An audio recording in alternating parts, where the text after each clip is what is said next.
Pleasant day, everyone.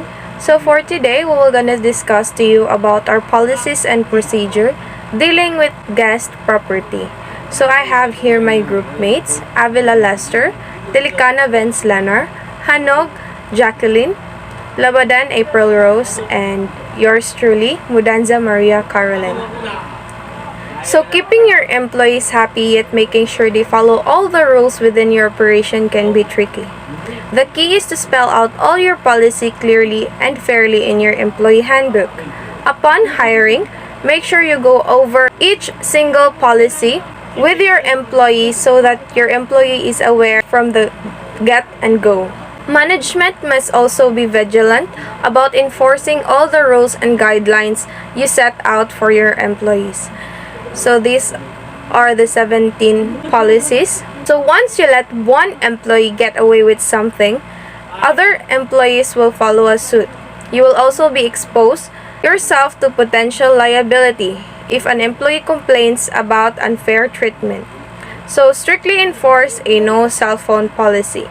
As a restaurant owner or operator, you must implement these policies and strictly adhere to it. Many owners find it helpful to post a big sign in the kitchen that you must have this policy written clearly in your employee handbook and signed by each employee so that they understand the violation and consequence by using off their phone while on duty. Next is make sure your employees are washing their hands. One of the most important policy of a restaurant or food service operation. Next is have a dress code. Every restaurant operation should have a dress code for their employees that reflect their brand. For example, your employees wear proper clean footwear, pressed shirt, or etc. Long hair should be tied up. Fingernails should be short and clean. Think about what type of image you want your operation to project to your guests and how your employees can represent that image. Next is have a set of rules for drinking at work. So for example, some restaurants require employees to leave the establishment following their shift and return in street clothes if they wish to dine or drink in your restaurant. So number 5 is have a zero tolerance for harassment. So sexual workplace harassment is unfortunately a widespread. So color, religion, handicap, and sexual orientation discrimination all equally detrimental. So your restaurant should have a zero tolerance for harassment. Sign and explain a discrimination harassment policy to all employees. So number 6 is the manner and communication skills. So a restaurant customer should be greeted instantly and treated politely during their visit. Like sitting, ordering, refills, dessert, paying, and leaving are included. So don't interrupt individuals and make eye contact to show you're listening to them. No, kindness to customers and coworkers is crucial. And number 7 is timely performance and time off. So restaurant staff should arrive a few minutes early to punch on the clock. Put on name badges and aprons and get any briefings or discounts. To provide appropriate coverage, seek time off as early as feasible. Workplace should not allow contagious illnesses. For food service workers should avoid coming to work unwell due to sanitation issues. And number 8 is employee meal and break policy. So 20-minute lunch breaks are paid. So dinner depends on your hours. So meal A is offered if you have 4 hours. If you labor 4 to 8 hours, you get meal B. So and 9 is medical checkup. To protect our employees and clients, each employee must undergo to medical checkup and acquire a health certificate according to the company's schedule. So disciplinary action is indicated below will be given to employees who shall violate, disobey, or neglect it to comply with the policy. So number 1, so first offense is written warning, and second offense suspension for 3 working days, third offense is suspension for 15 working days, and fourth offense higher disciplinary action including termination. I am April Rose Labadan and I will be discussing about the safety policy on workplace safety. This would be to protect the restaurant's premises and employees working here. These are the followings. All personnel on duty or not should have their bags and parcels inspected by the guards on duty or the managers before coming in and coming out. Be advised to allow time prior to your schedule after duty to prevent from being late. All guards will be authorized to conduct frisking its employees. Crew must stay in the restaurant's premises for a maximum of 30 minutes prior to their duty and 30 minutes after duty. Openers are advised to stay outside until the management team arrive. No one is allowed to use delivery and corral doors as passageway for personal use. All products should be presented to guards or managers for checking. Crew waiting for other crew is advised to wait for their friends outside the restaurant's premises. Each one of us should be responsible on this as we protect the restaurants. Those things that I said as the security policies.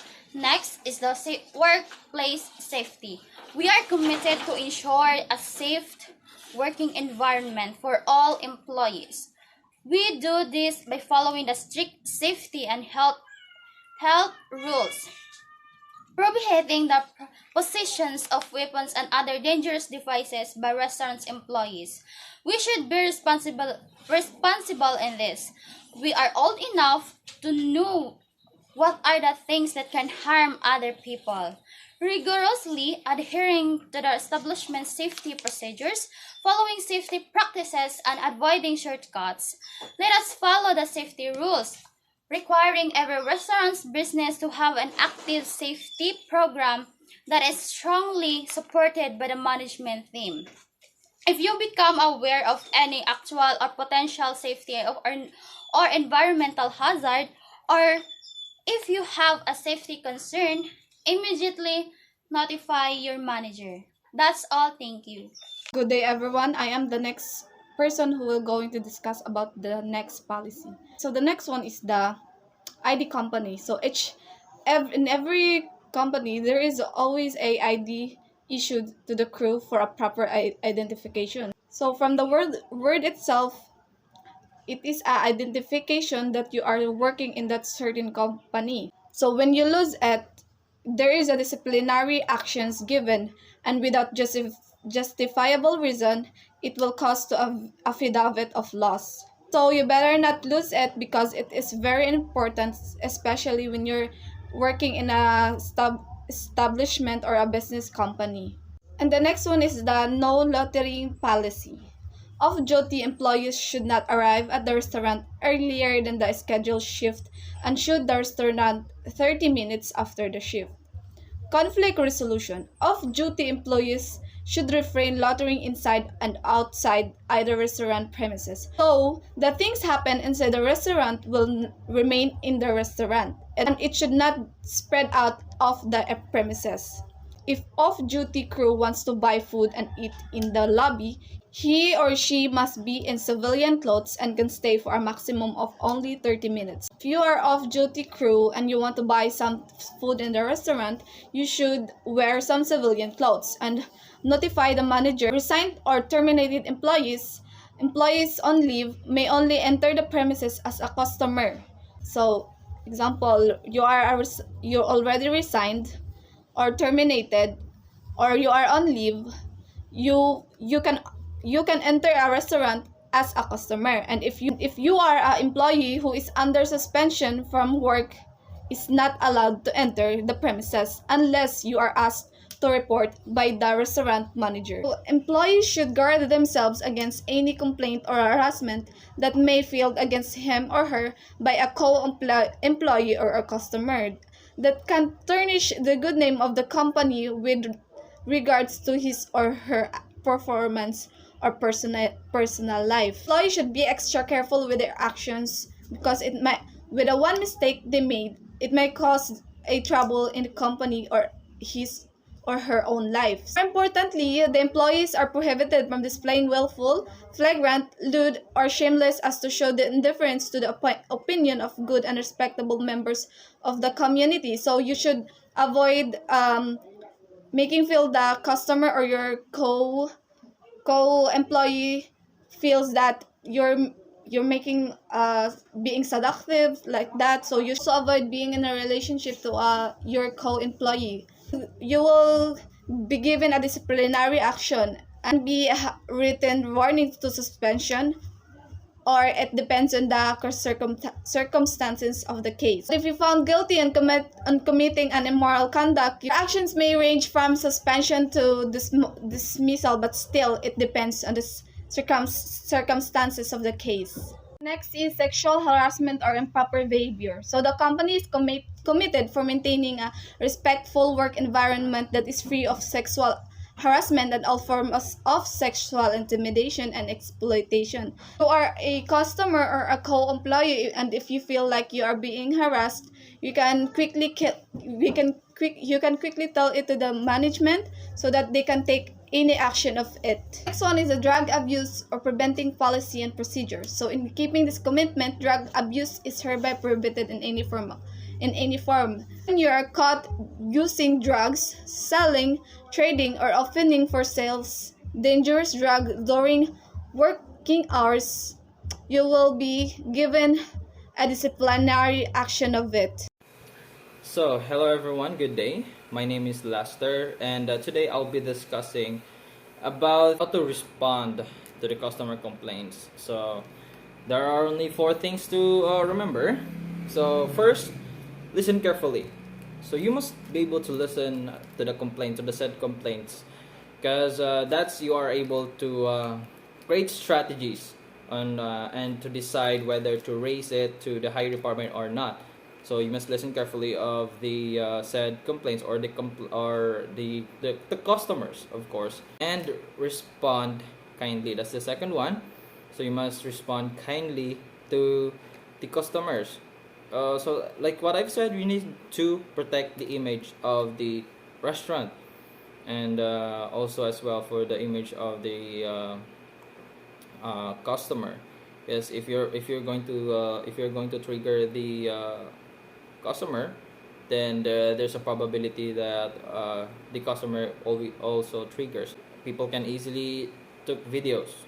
Okay, after you're going to respond kindly, this is the time that you're going to deliver a solution to the said complaint. And after going to deliver the solution, follow up. Okay, this is the last one. Always give a follow-up if the customer is okay, or if the customer is satisfied to the given solution. And after that, that's how we're going to solve the complaints. So today I'll be discussing about the lost items. So one common problem in the restaurants is that customers often leave items at their tables, and these are intentionally and not intentionally. And one example of intentional is that they feel safe and confident to leave their items in the table because let's say for example they really trusted the restaurant itself or our restaurant, that they are confident that their items won't be stolen or lost. So, and also one of these also they not intentional is that they forgot their items in the table, that they just left it with no reason, like they just in a hurry, or there is an important meeting that they need to attend to, so that's why they left or leave their items. So to fix this problem, you must always return these items to the lost and found or to the office, so that it will be able to register to the lost and found file or archive. So you just render this any single item that they left in the that they left in the table, small things or big or huge items. So it must be registered the time you took, the time you saw it, the time you took it, and the time you uh, place it or surrender it to the office. So this is how we're going to settle about the lost items. So we'll be registering them to the lost and found, and any small or huge items. Okay.